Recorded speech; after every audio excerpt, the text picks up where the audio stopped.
तुम्ही अमृतजलचा वापर करता? हो. काय फरक वाटला तुम्हाला त्याने? अमृतजलचं पाणी मी ड्रिंचिंग साठी आणि फवारणीसाठी तेच पाणी वापरतो. हा. त्याच्यावर थोडं मॉइश्चर टिकून राहतं. हे बा तुम्ही जर याला जर बघितलं तर असं वाटतंय की ताजं तावनं पाणी ताजं पाण्यात तावं. भिजवलेलं आहे. म्हणजे अमृतजलमुळे याच्यामध्ये मॉइश्चर टिकून राहतं. म्हणजे इथून पुढच्या काळामध्ये उन्हाळ्यामध्ये माझं सांगणं आहे सगळ्या शेतकऱ्यांना, जर असा लुसलुशीत पॉट जर हवा असेल तर तुम्हाला अमृतजलचं पाणी फवारणीमध्ये ड्रिंचिंगसाठी कंपल्सरी वापरणं गरजेचं म्हणजे आहे. पानांना कोरडेपणा येत नाही. आणि पानांना कोरडेपणा आला तरच त्याला बुरशी येते किंवा त्याला लीफ मायनर किंवा इतर हा. कीड लागते. ते अमृतजल ते येऊ नाही देत. अमृतजलचा वापर हा कंपल्सरी आजच्या काळामध्ये गरजेचा. तुम्ही अमृतजल वापरलं नाही तर तुम्ही भाजीपाल्यामध्ये एसिडिक वापरूच नका. आणि मला तरी वाटतं त्या टोमॅटोमध्ये जी साईज बनते आपली त्याचा फार मोठा मोलाचा वाटा वाटा अमृतजलचा आहे. क्या बात आहे. यस.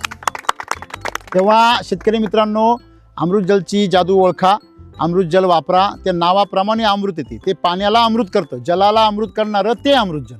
बरोबर आहे. उन्हाळ्यासाठीच्या प्लॉट मध्ये मी तर असं म्हणाल सर, नुसतं अमृतजल मारायचं 6 वाजेच्या वेळेस. क्या पाणी बात फक्त- आहे. एकदम फक्त पानावर. लाख मोलाचा सल्ला आहे. अमृतजलचं पाणी घ्यायचं, अमृतजलचं मारायचं. पाणी पंपात काहीच नाही घ्यायचं.